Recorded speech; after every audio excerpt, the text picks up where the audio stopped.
I overheard my daughter-in-law on the phone. Yes, white lilies for the casket. She won't last the week. My son laughed in the background. I was standing right upstairs. The next morning, I walked into the kitchen, healthy as ever. They went pale. I smiled and said, "Don't worry, I've planned something special for you too." Subscribe to the channel. Leave your like and comment from which part of the world you are watching. Get comfortable and relax. Let's begin. The chill started at the base of my spine, a sharp, unexpected cold in the warm stillness of my own home. I had paused on the staircase, one hand on the polished oak banister, to adjust the strap of my slipper. That's when I heard Chloe's voice, crystal clear from the living room below. Yes, white lilies for the casket spray. She always liked them in the garden. A simple arrangement, I think. Elegant. I stopped breathing. The cold spread up my back. David's voice followed, familiar yet distorted by a tone I did not recognize. "Are you sure about the music? The Chopin piece?" "It's what she would have wanted," Chloe said, her voice light, almost cheerful. "The funeral home sent over the package details. We just need to finalize the dates once... Well, you know, the doctor said it could be any day now. She won't last the week." Then came David's laugh. A short, airy sound.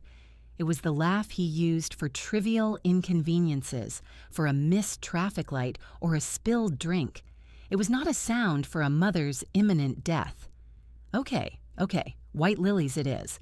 Let's just get it booked. I'm tired of waiting." The floor beneath my feet felt unsteady. I looked down at the hallway rug at the precise pattern of roses I had vacuumed that morning. I counted them. 1, 2, 3. The silence from the living room was absolute. They had ended the call. I did not move. I could not move. The words revolved in my head, each one a precise, cutting blade. White lilies. Casket. She won't last the week. Tired of waiting. I was standing right here. I had just finished watering the African violets on the landing. My heart was beating steady and strong against my ribs.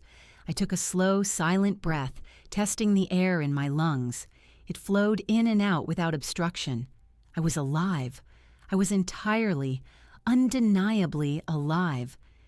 Yet in the room below, my son and his wife had just planned my funeral with the detached efficiency of someone ordering a catering menu. I forced my foot to take the next step downward, then the next. My movements were automatic, a ghost walking through the familiar machinery of her own house. I turned at the bottom of the stairs and walked past the living room archway. I did not look in. David was on the sofa, scrolling through his phone. Chloe stood by the window, tapping a manicured nail against the glass. They did not see me. They were already living in the space after I was gone. I continued down the hall to my bedroom. I closed the door. The click of the latch was a definitive sound. I stood with my back against the solid wood, staring at the room I had shared with Robert for 23 years and had occupied alone for the last 15. The numbness began to recede, burned away by a heat that started in my chest. It was not a wild fire, but a forge, a focused, intense heat. My hands, which had been limp at my sides, curled into fists. The pressure of my fingernails against my palms was a grounding, real sensation. I walked to my dresser and picked up a framed photograph. It was David at his college graduation, his arm around me, smiling with uncomplicated pride. I looked at the younger version of myself, at the hope in that woman's eyes. I placed the photograph face down on the polished wood. The afternoon light faded. I did not turn on a lamp. I sat in the armchair by the window, the one that looked out over my back garden. My lilies were there. Not the white ones, but a vibrant mix of stargazers and rubrum, their colors deepening in the twilight. I had planted every bulb. I had tended every shoot. Memories presented themselves, not as a flood, but as cold, clear exhibits. The temporary loan for David's investment property, never repaid. Chloe's admiring comments about my emerald brooch, a gift from Robert. My quiet agreement to add David's name to my bank account for convenience. The increasing frequency of their visits over the last 6 months, the way Chloe's eyes would inventory a room, the new solicitous interest in my health, in my will, in my final wishes. I had mistaken their greed for care. I had interpreted their avarice as love. The doctor's appointment from 2 months ago surfaced, a routine checkup. I had mentioned a persistent fatigue, a minor ache in my side. Dr. Evans had run tests. He had called me back, his voice careful. "Eleanor, there's a shadow on your liver. We need to do more imaging. It could be serious." I had told David. I had been frightened, seeking comfort from my only child. He had held my hand, his face pale. "We'll get through this, Mom." I now heard that sentence differently. It was not a promise of support. It was a statement of fact. They would get through it. It was my death. The follow-up scan had revealed a benign cyst, nothing more. Dr. Evans had been relieved. I had been elated. I had called David immediately. "It's nothing, David, just a silly old cyst. I'm perfectly fine." His silence on the other end of the line had been long. Then he had said, That's great news, Mom, really great." The flatness in his voice, which I had attributed to shock, now revealed itself as disappointment. He had never told Chloe the update. The moon rose, casting a silver light over my garden. The shapes of the lilies were stark and beautiful. They were planning for white lilies, the color of death, of finality. My lilies outside were pink and crimson, the color of life, of vigor. A profound solitude settled over me. It was not loneliness, that was an ache for company. This was a cold, clear recognition of absolute isolation. The two people I was supposed to be able to trust without question had built a secret world where my death was a logistical puzzle to be solved, an obstacle to their financial comfort. They had measured my life and found it wanting, save for the value of its conclusion. The heat in my chest solidified into a core of something hard and sharp. Grief was there, a vast hollow chamber, but it was now walled off by something more immediate, a cold, meticulous fury. I was not going to die next week. I was, in fact, in excellent health, but the woman who had believed in the sanctity of that family bond, who had trusted without question, that woman had died on that staircase today. She had been buried by those few casual sentences. What rose in her place, sitting in the dark as the moon traced its path, was someone new, someone with nothing left to lose, and therefore everything to gain. I began to think, not with emotion, but with the quiet, systematic focus I had once used to catalog library books. I considered assets. I considered timelines.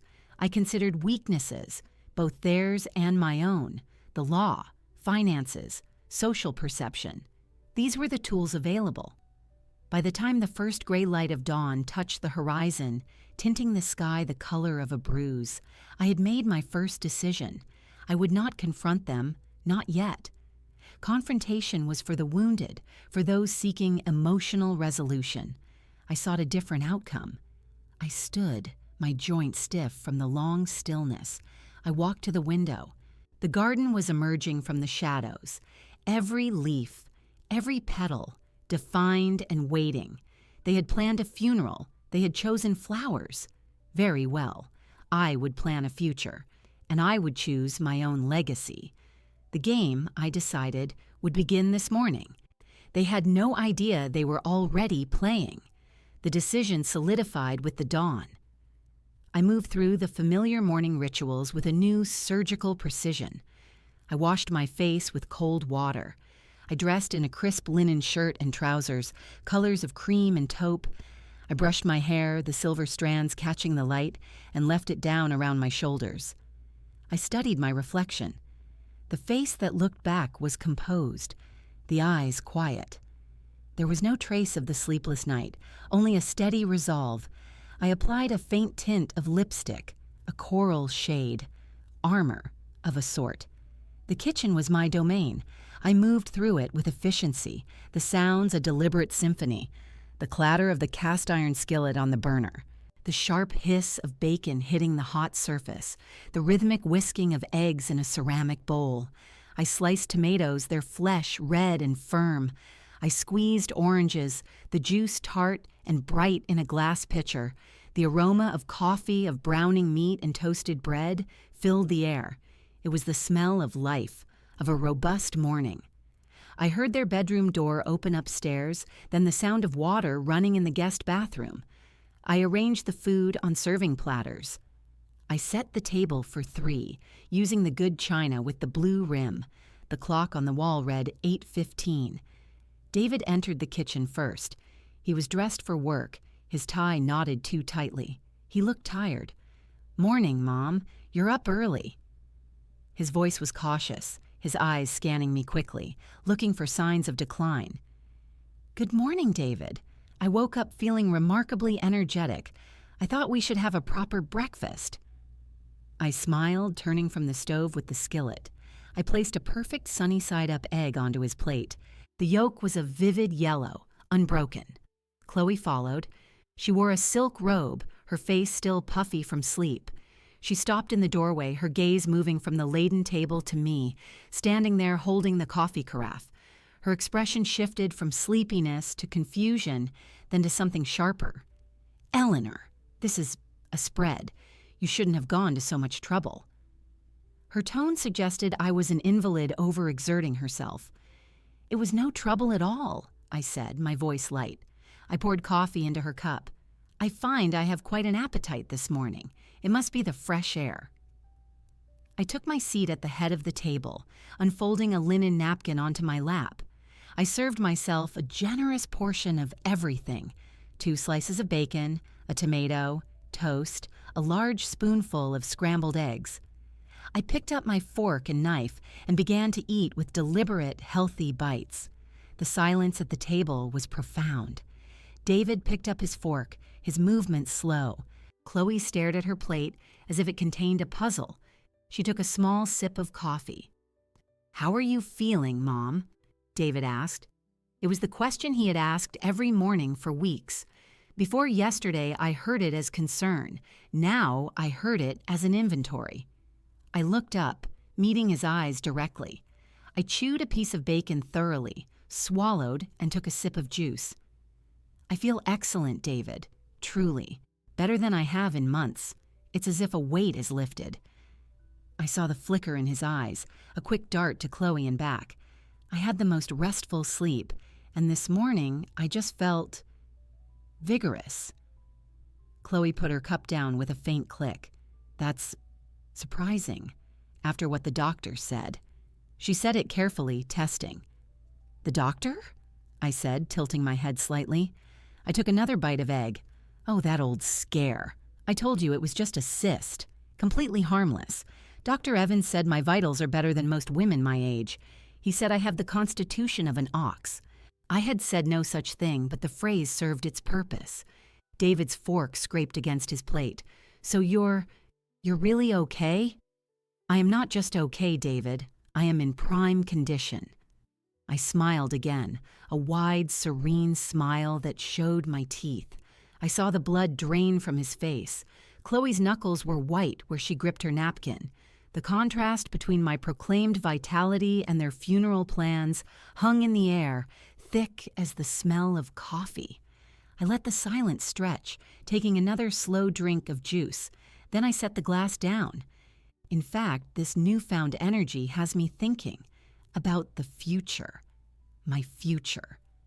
They both watched me, utterly still.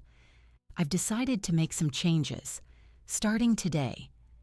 I dabbed the corner of my mouth with my napkin. I realized I've been dormant, too focused on the past. It's time to cultivate new things. "What kind of changes?" David asked.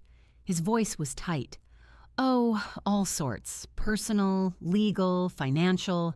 I kept my tone conversational, as if discussing a new recipe. "I have an appointment this afternoon, as a matter of fact." "An appointment? With whom?" Chloe's question was sharp, a blade thinly veiled. with Mr. Henderson. I let the name sit there. Charles Henderson was my attorney, had been for 30 years. David knew the name well. David's posture stiffened.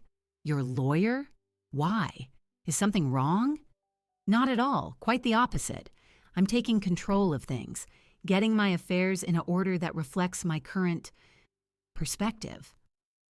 I looked at him, and I allowed a certain knowing light to enter my eyes, just for a moment, a glint like sun on a carefully honed edge.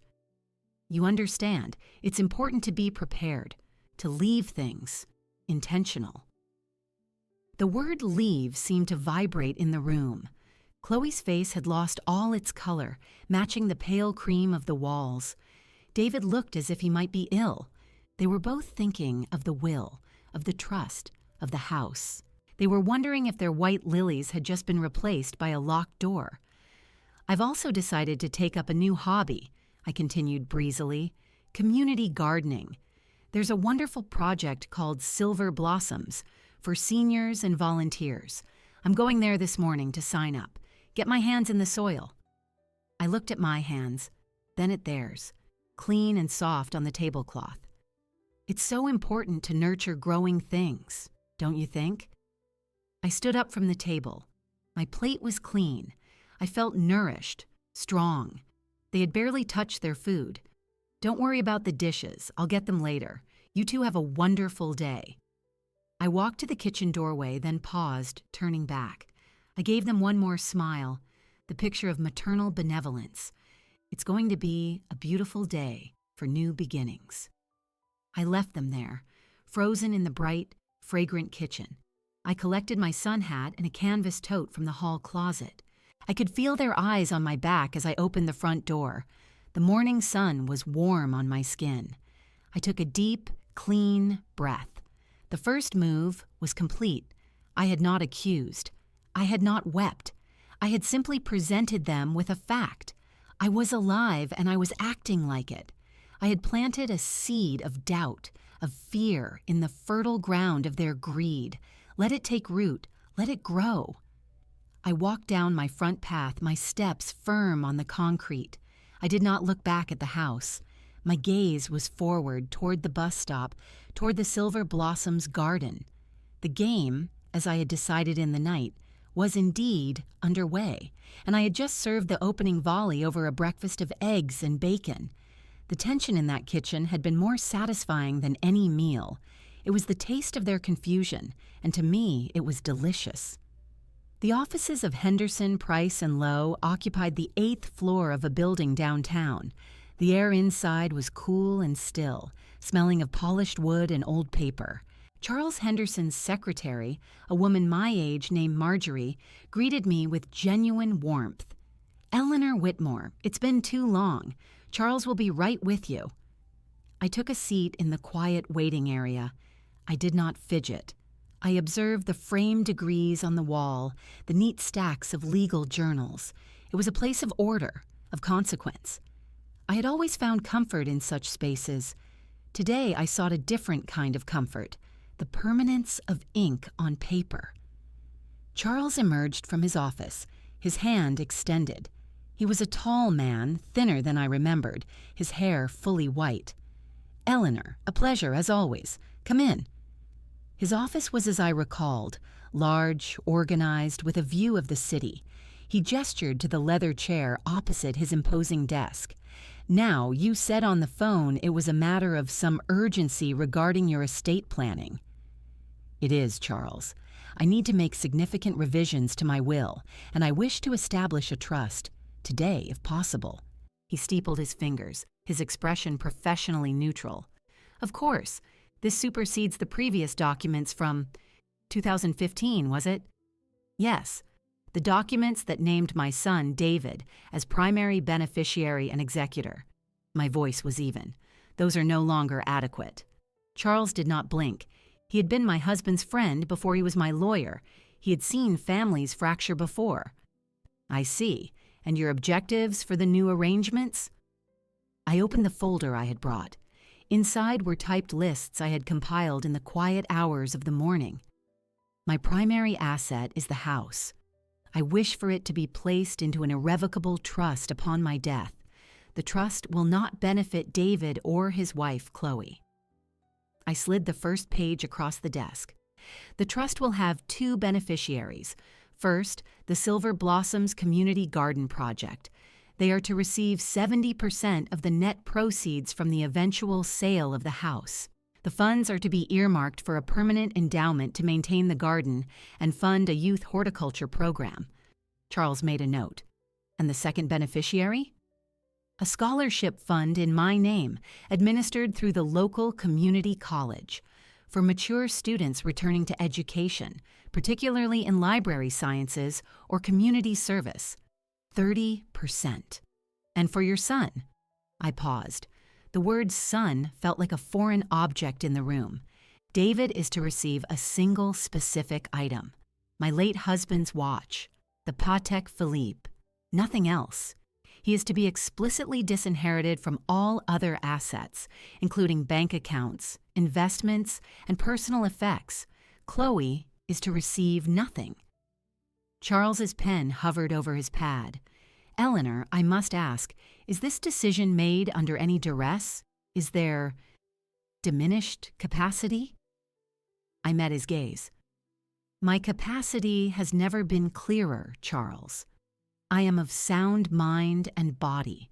This decision is the product of careful consideration and recent revelations. I want it ironclad. I want it structured so it cannot be challenged by a claim of undue influence or sudden infirmity. I suggest we also arrange for a separate medical affidavit from my doctor, confirming my competency to be filed with these documents. He nodded slowly, a look of grim understanding passing over his features. We can do that, and the executor?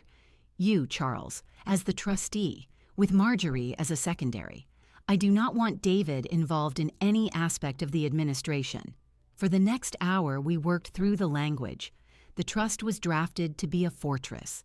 It stipulated that any attempt by David or Chloe to contest the will would automatically nullify the bequest of the watch. It outlined the process for selling the house, with all proceeds flowing directly into the trust accounts, bypassing my estate entirely. I signed where he indicated. My signature was firm, unwavering. I will have these finalized and filed by the end of the week, Charles said, gathering the papers. You understand, once the trust is funded and these are executed, reversing them would be complex. I do not intend to reverse them. I stood up, feeling a strange lightness. I had just legally severed the financial cord that bound me to my son's expectations. It was a surgical cut, clean and final. That evening, David called. His voice was strained, trying for casual. Hey, Mom, how was your day? You said you had that appointment. I was in my living room, a book open on my lap. It was very productive, David. I saw Charles Henderson. We had a long talk about my legacy. The silence on the line was dense. I could almost hear his mind racing. Your legacy? What does that mean? Oh, you know how it is. At my age, you want to make sure things are in order, that your intentions are clearly documented. I let my voice carry a faint, knowing amusement. It's liberating, really, to take control, to decide exactly where the fruits of your life's work will go. What did you decide? The question was barely a whisper. That's between me and my lawyer, dear. But don't you worry, I was very intentional. I used the word again, the one from breakfast. It's important to nurture the right things, don't you think? To plant seeds where they'll do the most good. Mom, I think we should talk about this. Maybe Chloe and I should come over. Not tonight, David. I'm quite tired from all my activities. I spent the morning at that community garden I mentioned, the Silver Blossoms. It's a wonderful place, full of life. I paused. I'll see you soon, I'm sure. Good night. I ended the call. I sat in the quiet room. The deed was done. The legal foundation was laid.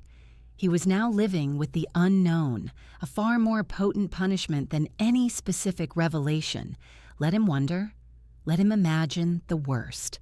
My visit to Silver Blossoms that morning had been brief but significant. It was a fenced plot of land near the community center, bustling with people my age and younger volunteers. The air smelled of damp earth and basil. I had put my name on a volunteer list and had been assigned a small raised bed. The coordinator, a vibrant woman named Lena, had shaken my hand firmly. "We're glad to have you, Eleanor. We can always use more steady hands." I had not done any planting yet. I had simply stood there, my hands buried in the bag of potting soil on the table, feeling the cool, gritty texture. It was real. It was a beginning. It was the antithesis of an ending planned with white lilies.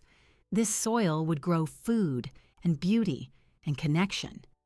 This was the first tangible piece of the future I was now building, a future they had no place in. The trust on paper would protect it. The soil under my nails would grow it. Both actions, in their own way, were a reclamation. The legal fortress was complete. Now it was time to adjust the flow of resources.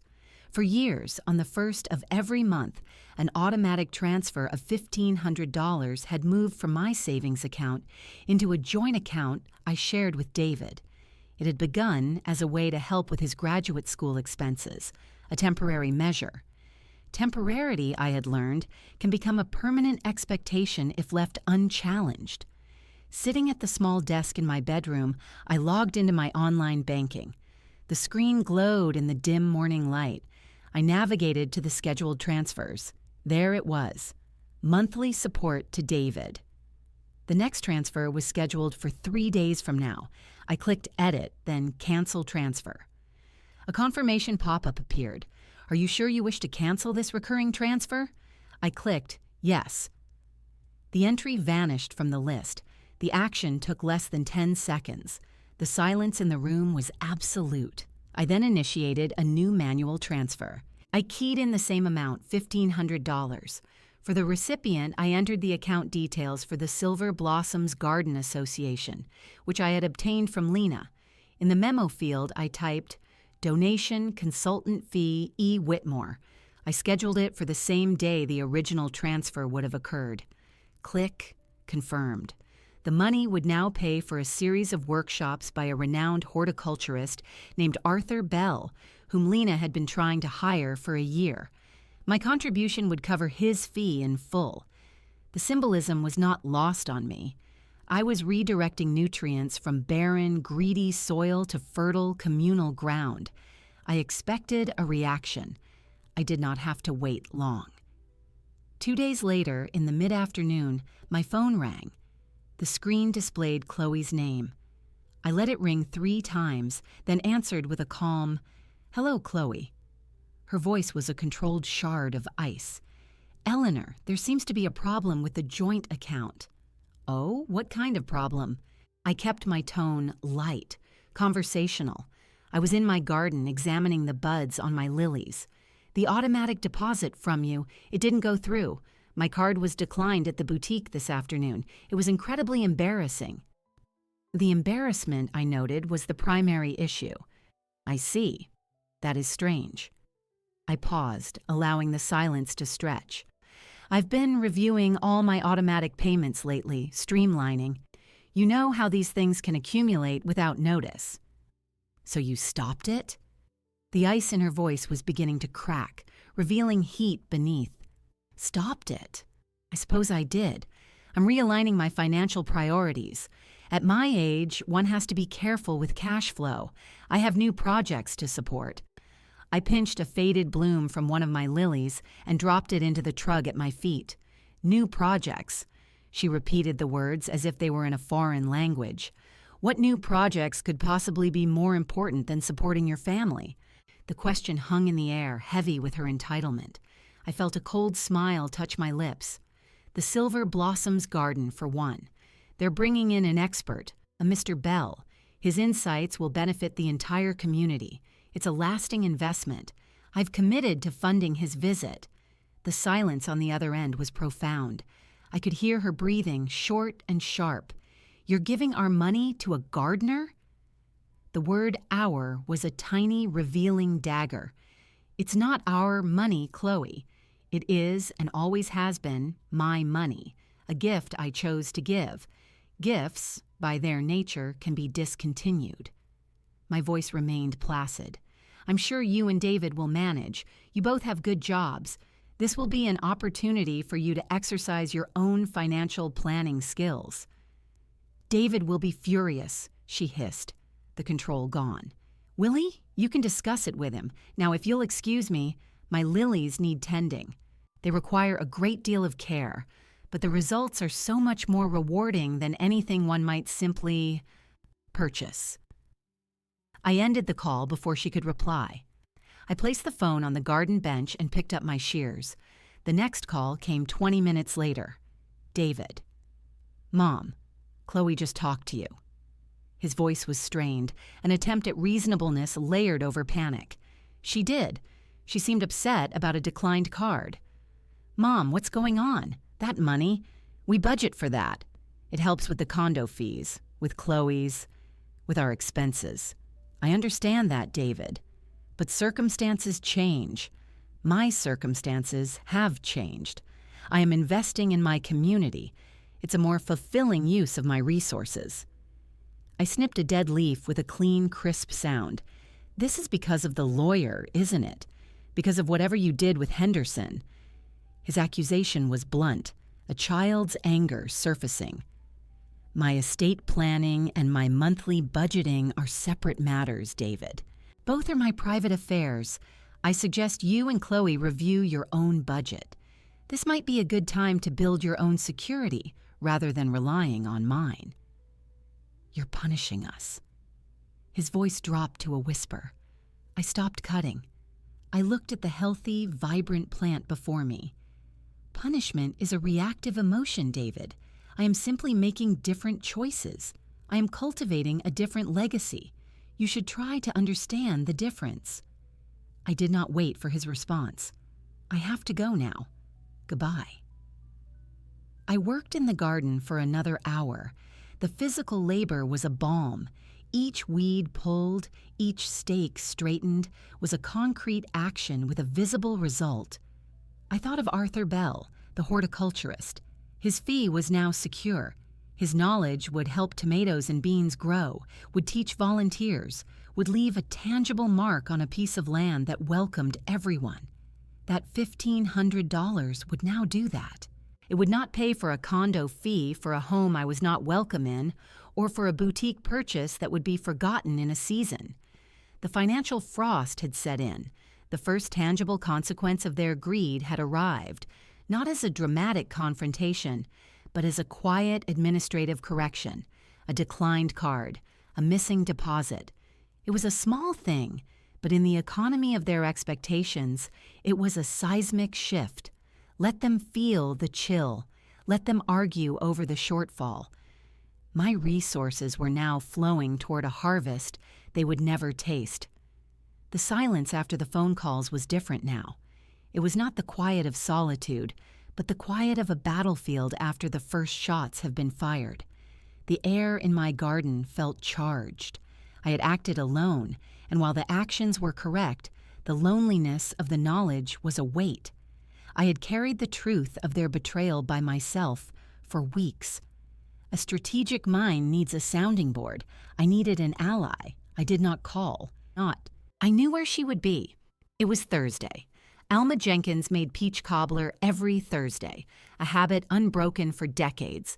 The scent of baking fruit and cinnamon would be seeping from her kitchen window. I drove to her house, a modest bungalow 2 neighborhoods over, painted a cheerful yellow. As I walked up the path, the screen door flew open before I could knock. Eleanor Grace Whitmore, your aura is throwing sparks. Get in here. Alma stood with her hands on her hips, her gaze sharp and assessing behind her glasses. She wore a bright blue apron dusted with flour.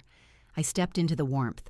The kitchen was indeed fragrant, a bowl of peaches on the counter, a crust waiting to be latticed. Hello, Alma.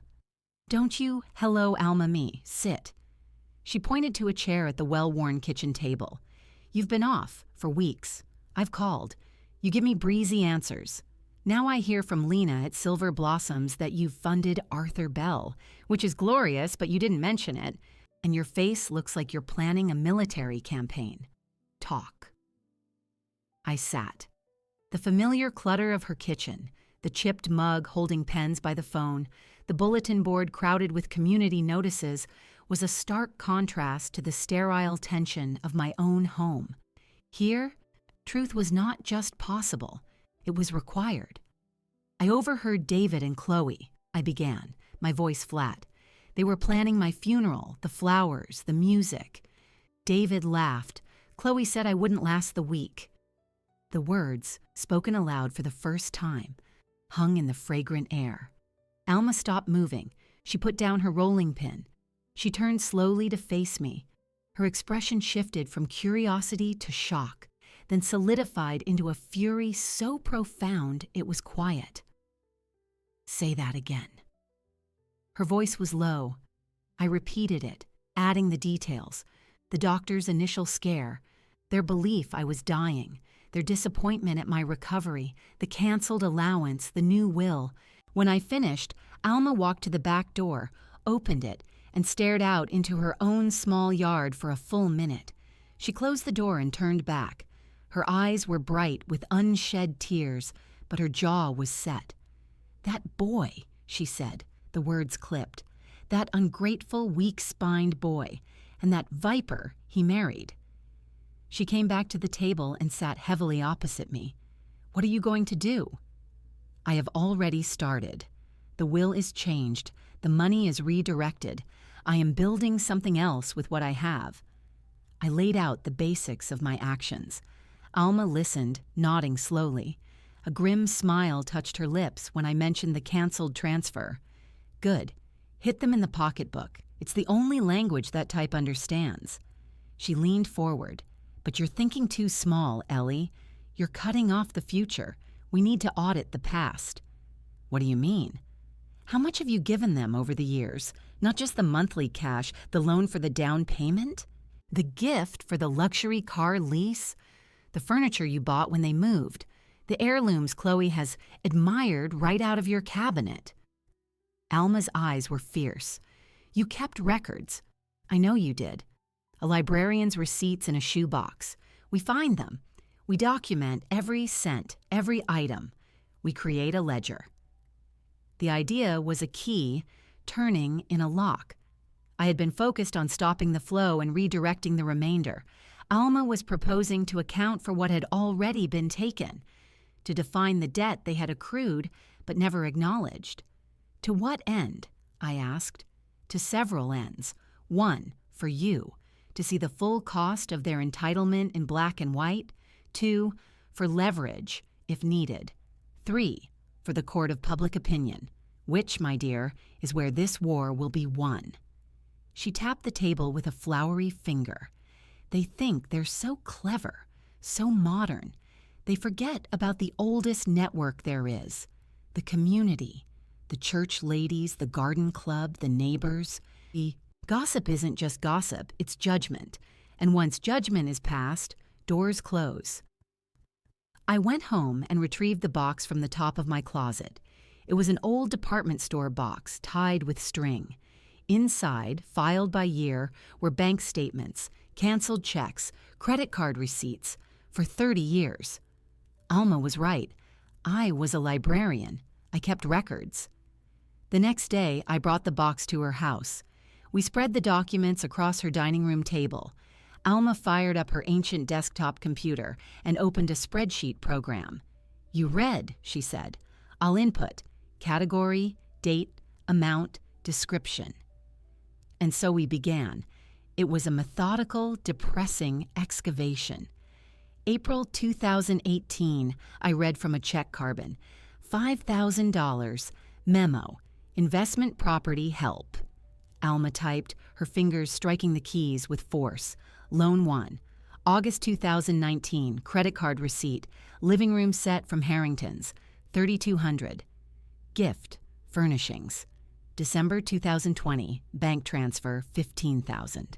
Memo, car fund. Loan 2, October 2021, withdrawal, $800 cash. I remember that was for Chloe's birthday spa weekend. Gift, personal.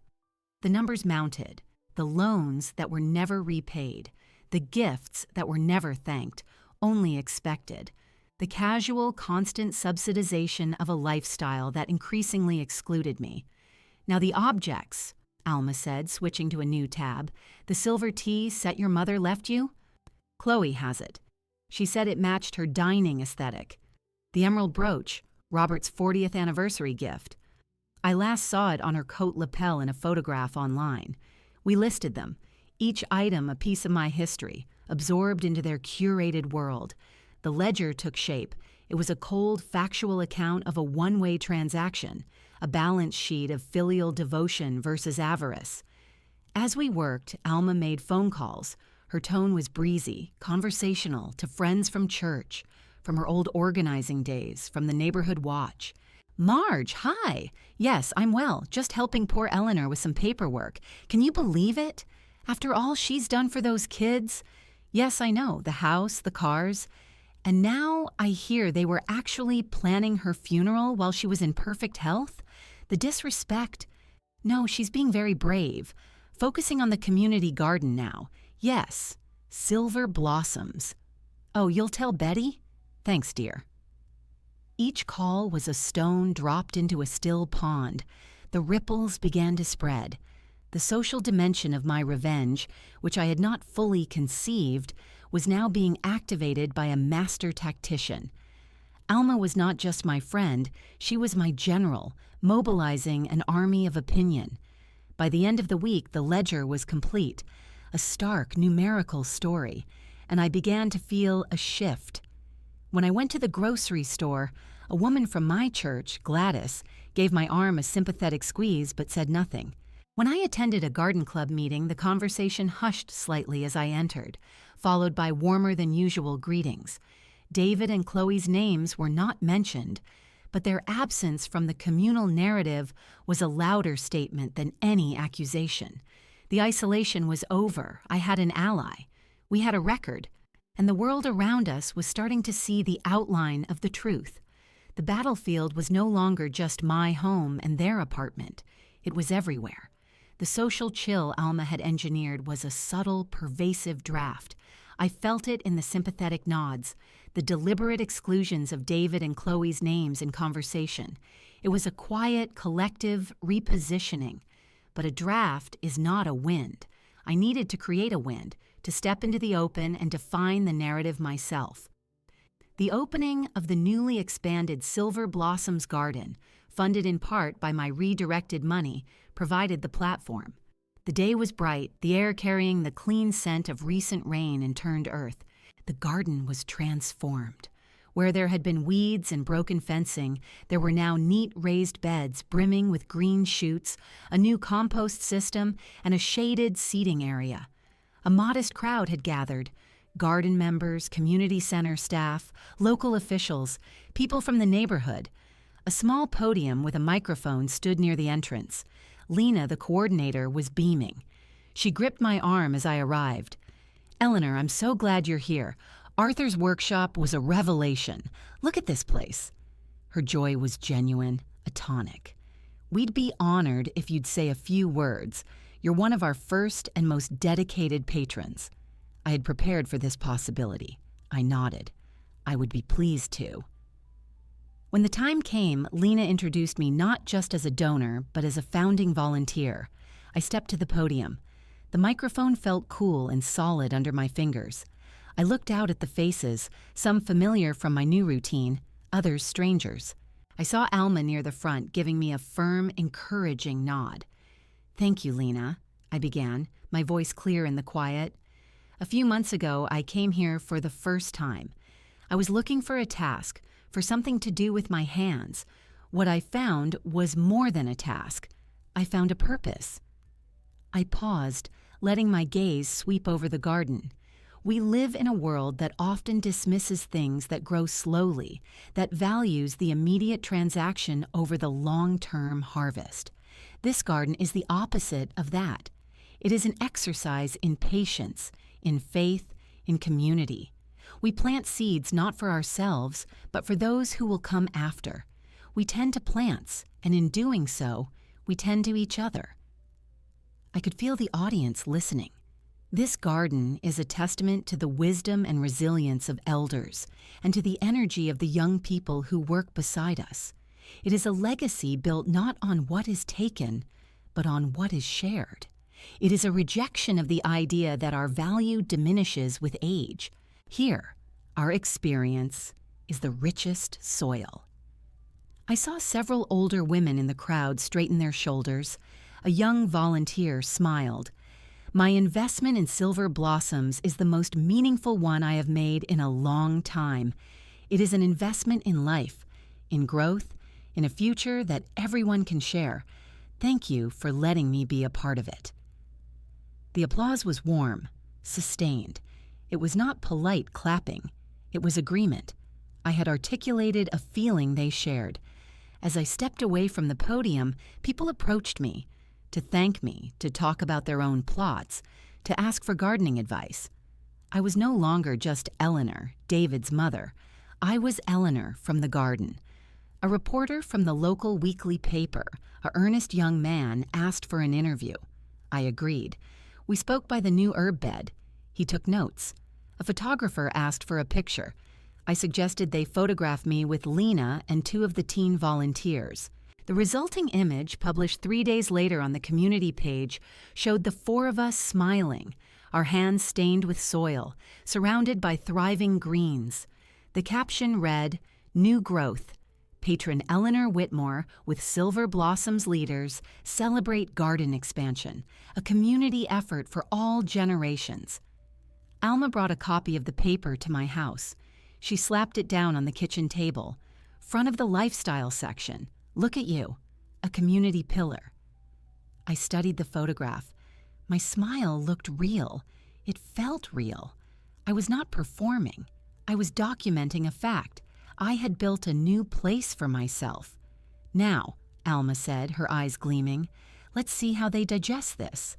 We did not have to wait. David called that evening. His voice was a complex mix of emotions I struggled to untangle.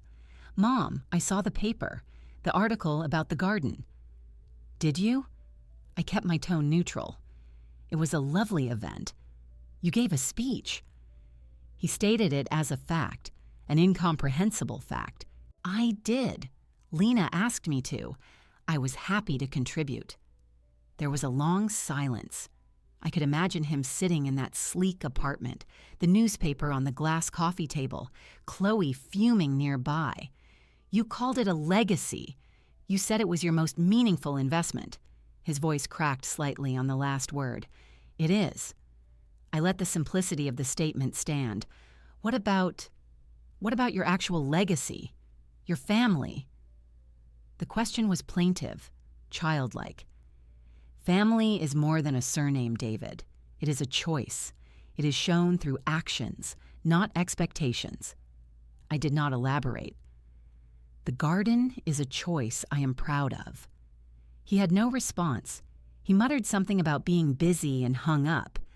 Alma's intelligence network provided Chloe's reaction.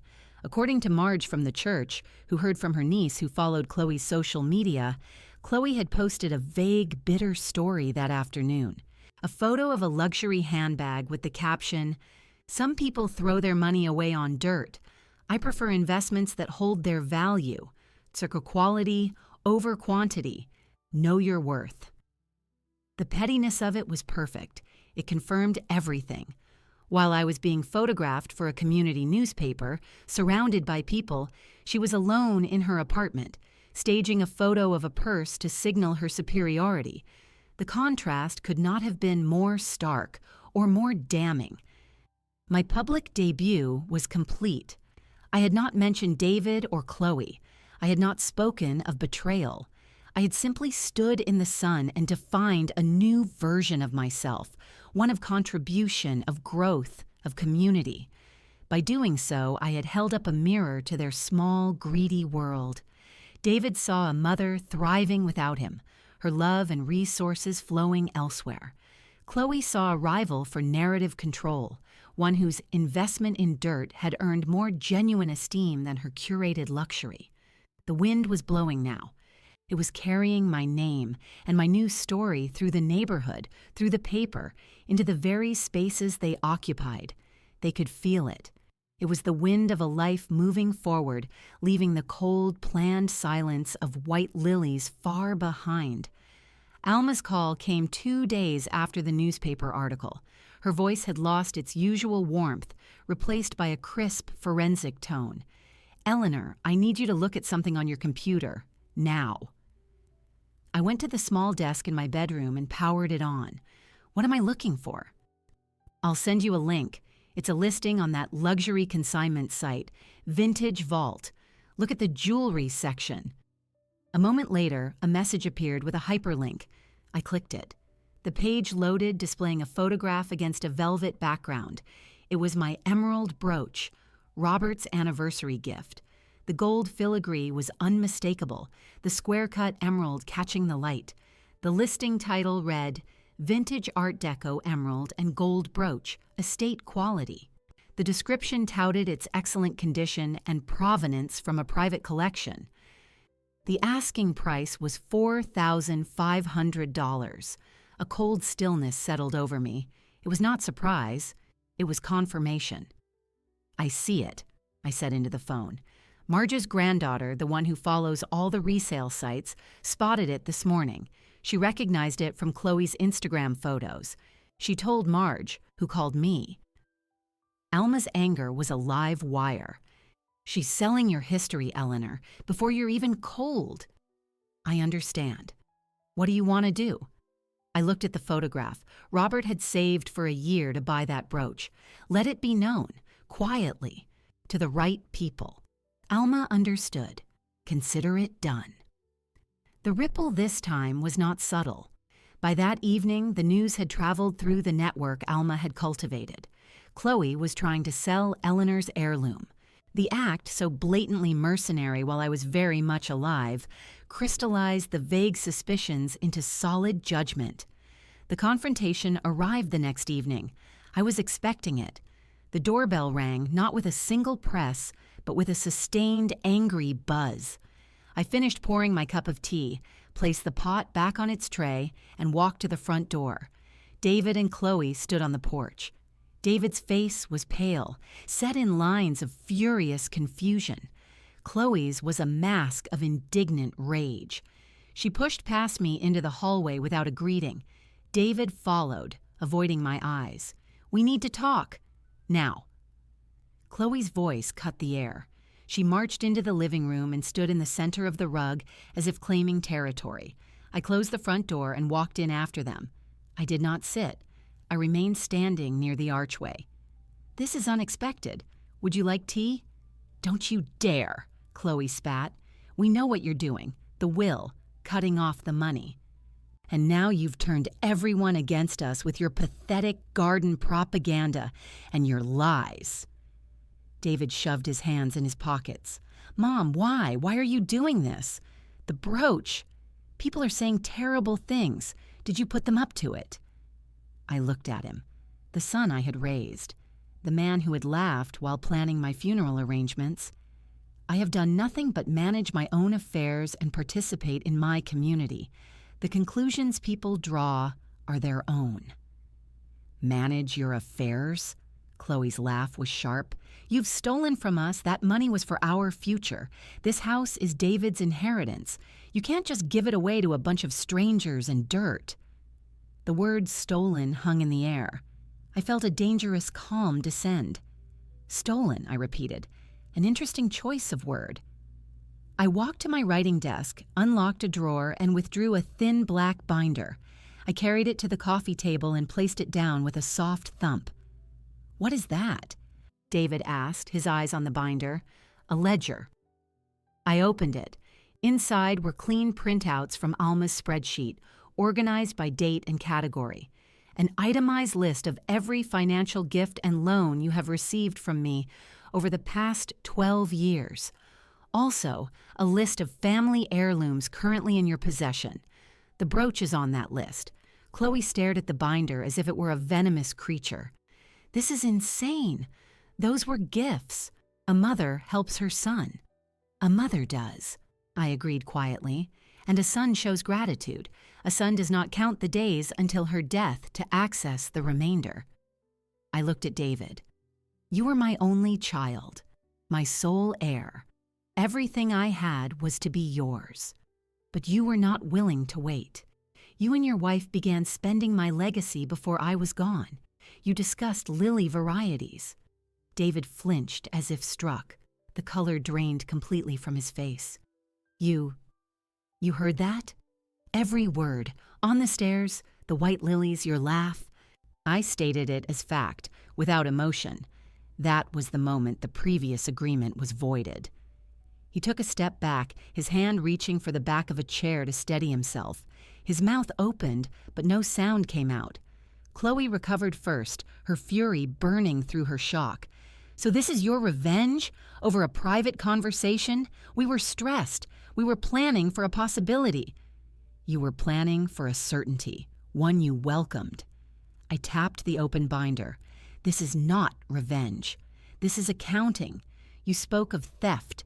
This document shows a debt of approximately $87,000 in cash and assets, not including sentimental value. You have had the use of these things for years. The brooch was not yours to sell. It is still mine. I want it returned by the end of the week. You'll get nothing, Chloe shouted. Then I will file a police report for the theft of personal property and provide this ledger as context. The choice is yours. I turned my gaze back to David. As for the future, my will is now an irrevocable trust. The house, my savings, my investments, they will go to the Silver Blossoms Garden and a scholarship fund. You will receive your father's watch. That is all. David found his voice, a ragged, broken thing. You're cutting me out for one mistake. It was not a mistake, David. It was a revelation. It showed me your priority. My value to you was concluded. So I have concluded my financial relationship with you. I closed the binder. Our relationship, if there is to be one, will now exist without the interference of money. It will have to be built on something else. If you can think of what that might be, you know where I live. Chloe grabbed David's arm, her nails digging into his sleeve. We're leaving. This is monstrous. She's a sick, bitter old woman. Let her rot with her garden. David allowed himself to be pulled toward the hallway. At the front door, he turned. His eyes were wide, wounded, swimming with a turmoil of guilt and anger and a dawning, horrible comprehension. He looked at me, and for a second I saw the boy he had been, lost and ashamed. Then Chloe yanked him out the door, and it closed behind them. The silence in the house was different from the silence after I had first overheard them. That had been a silence of shock. This was a silence of aftermath. The cards were on the table. The ledger had been presented. The truth had been spoken aloud in the room where they had planned my funeral. I stood alone in the living room. The tea on the tray would be cold now. I did not feel triumph. I felt a vast, hollow exhaustion, and beneath it the unyielding bedrock of my resolve. The confrontation was over. The unraveling, I knew, was just beginning for them. For me, there was only the next task. I picked up the black binder, returned it to its drawer, and locked it. The evidence was filed away. The reckoning was complete. The silence after they left was not empty. It was full of the echoes of their shock, their rage, the finality of the numbers in the ledger.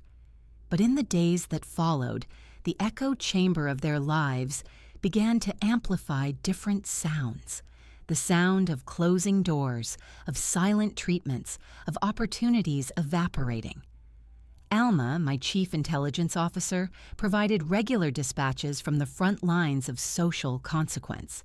The first report came via a phone call, her voice laced with grim satisfaction. Gladys saw them at the Whole Foods. She was in the checkout line behind them. She said she looked David straight in the eye, gave a slow, cold shake of her head, and turned her cart around to another line. Didn't say a word. He looked like he'd been slapped. The community, once a neutral backdrop, had become an active jury. The story of the ledger, the brooch, the funeral plans, filtered through Alma's precise righteous leaks, had been judged.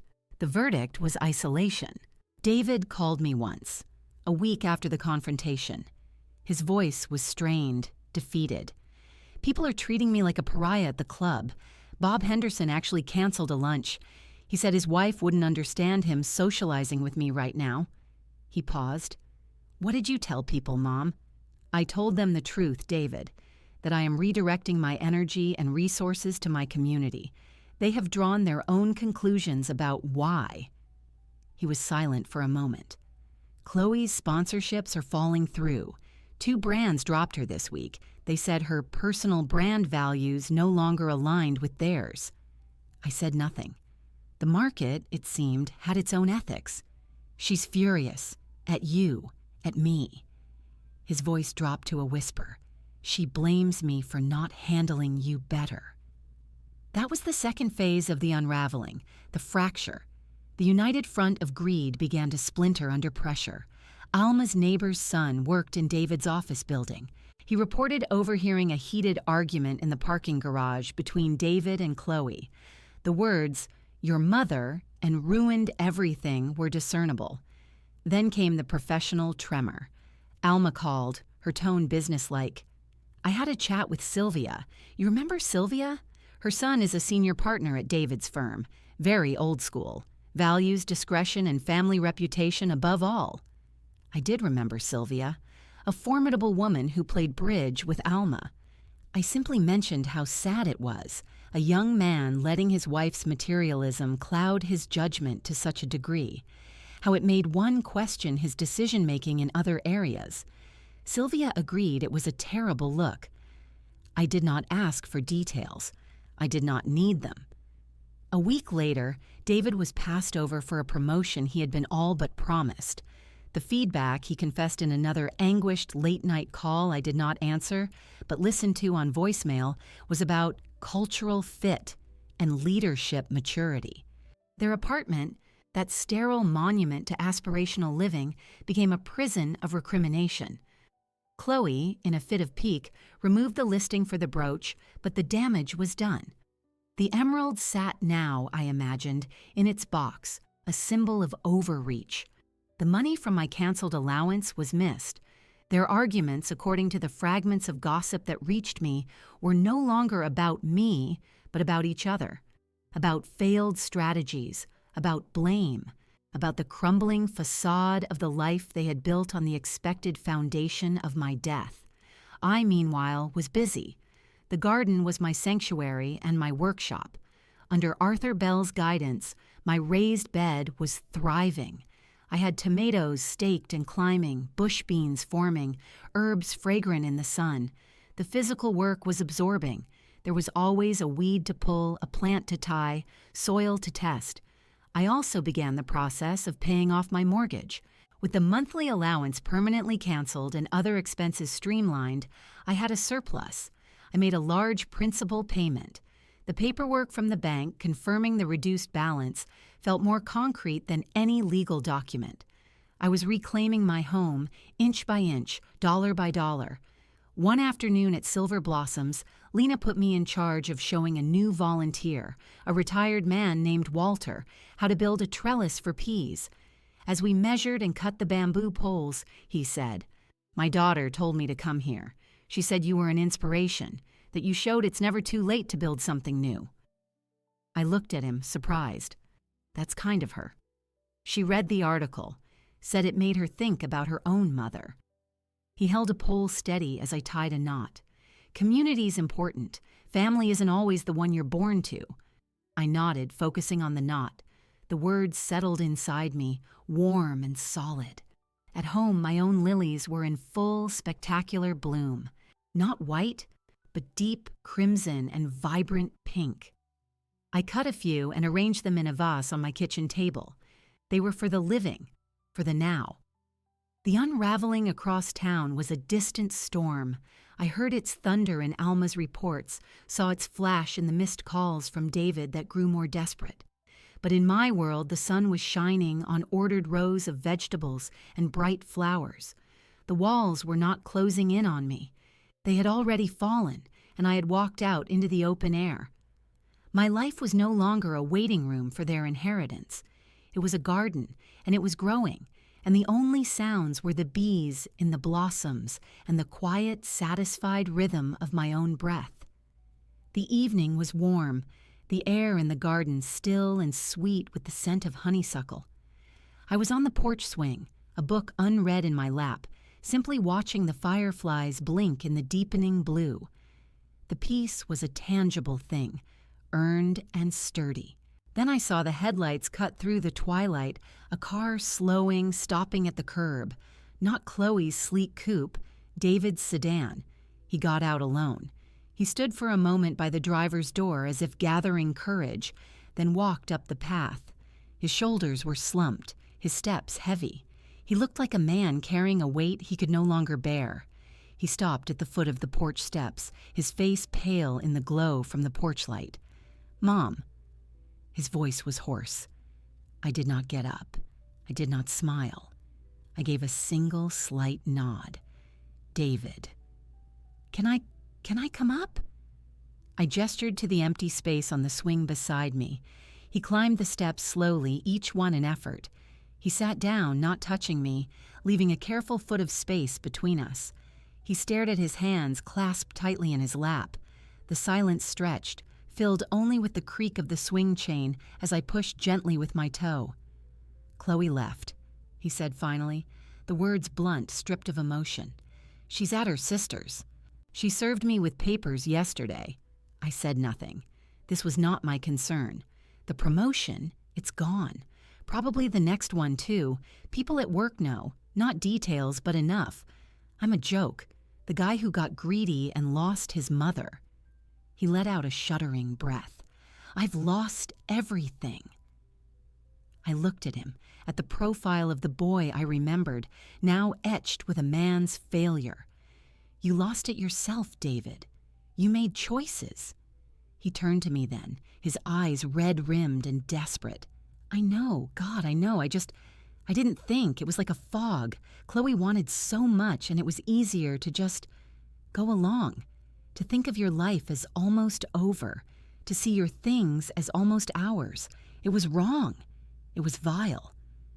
A tear escaped, tracing a line down his cheek. He did not wipe it away. "When you said you heard us about the lilies, it was like waking up, but it was too late." I listened. This was the apology, raw and imperfect. It was not about the money or the will. It was an acknowledgement of the core betrayal. It was what I needed to hear, even if I could not forgive it. "I am sorry, Mom. Not because of the money or the house. I am sorry for wishing you gone. I am sorry for laughing.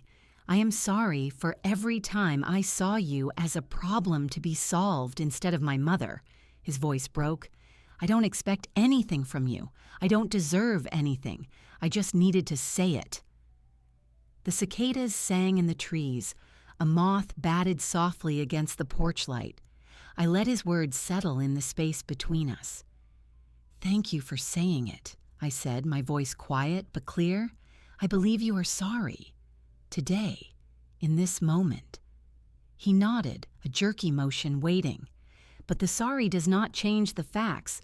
It does not rebuild trust. It does not undo the legal and financial decisions I have made, which are now permanent. I turned to face him fully.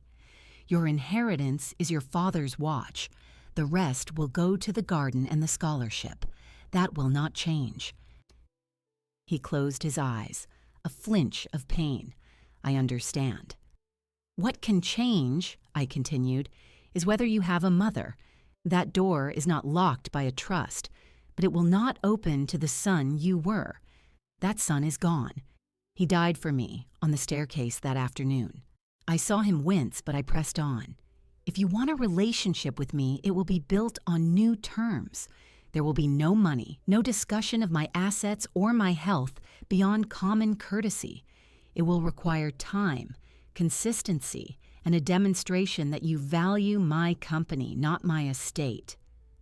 He opened his eyes, a glimmer of wretched hope. "You'd let me try?" I will not shut you out, but I will not chase you. The effort, the rebuilding must come from you. And you must understand, Chloe will never be welcome in my home again. That is non-negotiable." He absorbed this, the finality of it. She's already gone. That life is over. Then you have a choice to make. You can spend your energy being angry at me or at the situation you created, or you can begin, slowly, to build something different, something with no price tag attached. He was silent for a long time. The swing creaked. "I don't know how to start," he whispered. "You started tonight. You came. You spoke the truth. That is the first step. The next step is to leave and to think about what a genuine relationship stripped of all transaction looks like to you. When you have an answer, you may call, not to ask for anything, just to talk." I stood up. The conversation was over. He had said what he needed. I had said what was necessary. He rose slowly, his body language that of a man defeated but somehow cleansed. He looked at me, his eyes searching my face for a sign of softness I could not yet give. "I am so sorry, Mom." "I know you are, David. Good night."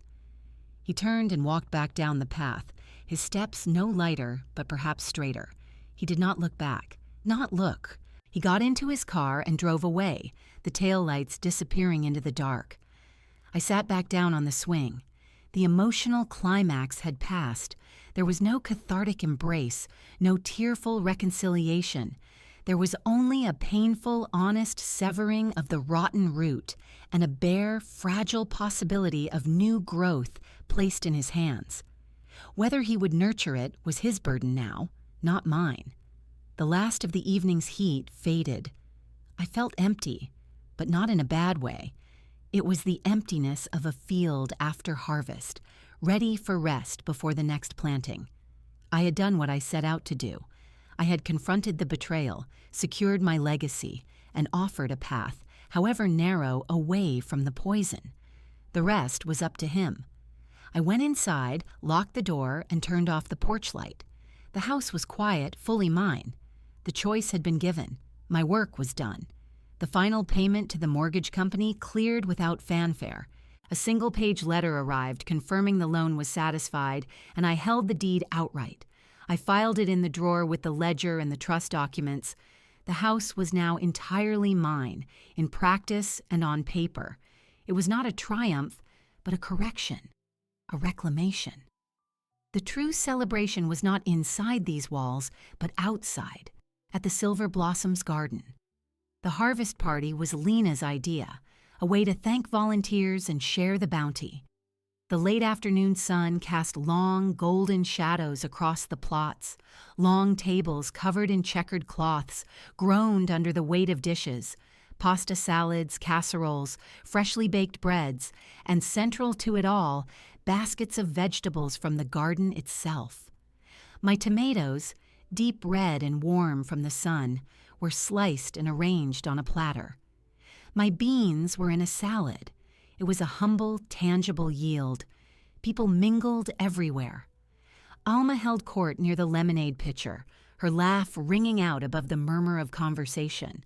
Walter, the man I'd helped with the trellis, was discussing composting techniques with a young couple. Teenagers from the new horticulture program, their hands scrubbed clean but fingernails still edged with earth, carried chairs and helped serve. Lena moved through the crowd, her face radiant. This was my family now, not by blood, but by choice and shared labor. There was no tension here, no calculation, only the simple pleasure of a task done well and enjoyed together. Lena called for attention, tapping a spoon against her glass. The chatter died down. "Before we eat," she said, smiling, "I'd like to ask our founding patron and my dear friend Eleanor Whitmore to say a few words." A quiet applause rippled through the group. I felt no nervousness. I walked to the front of the tables, facing them.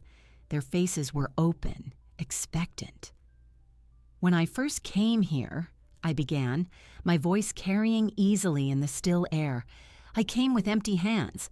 I was looking for something to fill them. You gave me soil and seeds and tools. But more than that, you gave me your time, your patience, your companionship.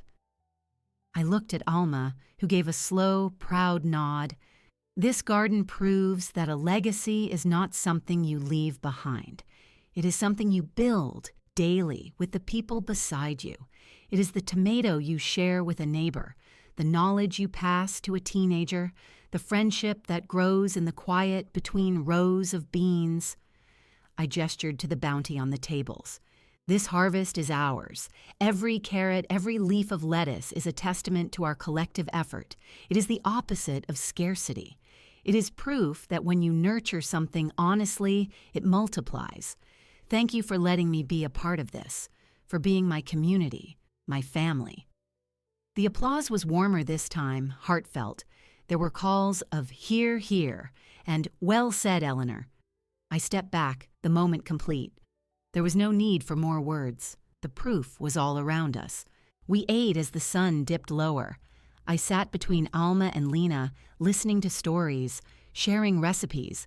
A young woman from the scholarship committee introduced herself and thanked me, her eyes sincere. "The fund will change lives," she said. I believed her. As twilight approached, people began packing up, taking home leftovers and seedlings for winter windowsills. Hugs were exchanged, promises made to meet again next week for the fall planting. I helped clean the tables, folding the cloths with Alma. "You did good, Ellie," she said quietly, stacking plates. "You built something beautiful from the rubble." "We did," I corrected her. She smiled, a true warm smile. "We did." I drove home in the soft dark. The house awaited me, silent and still. I turned on a single lamp in the living room. The space felt different. It was no longer an asset to be fought over, a stage for betrayal. It was simply my home. I had paid for every inch of it with money and with struggle. It was mine. I made a cup of tea and sat in my armchair. The peace was a solid, comfortable thing. I thought of David. He had called once, 2 weeks after his visit, to tell me he had found a small apartment. He did not ask for help. He simply told me. It was a start. I did not know what would grow from that fragile seed, if anything. The responsibility for its growth was his. I had offered the soil. The rest was up to him. The revenge was complete. It was not violent. It was not loud. It was administrative, financial, social. It was the meticulous redirection of a life's resources away from greed and toward growth. It was the reclamation of a narrative. They had planned a funeral with white lilies. I had planned a future with vegetable seeds and scholarship funds. I had won. The next morning, I went to my own garden. The fall air was crisp. My lily beds were past their peak, the glorious blooms now faded, the green stalks beginning to yellow. This was the cycle. I took my trowel and a small bag of bulb fertilizer to a bare spot near the fence. I dug a hole, deep enough for the winter. From my pocket, I took a single plump, pale bulb I had ordered weeks before. A Casablanca lily. It would bloom a pure, stunning white next summer. I placed the bulb in the hole, pointy end up, and covered it with the rich, dark soil. I patted the earth firm. It was an act of faith, a commitment to a future I would be here to see. I stood, brushing the soil from my hands.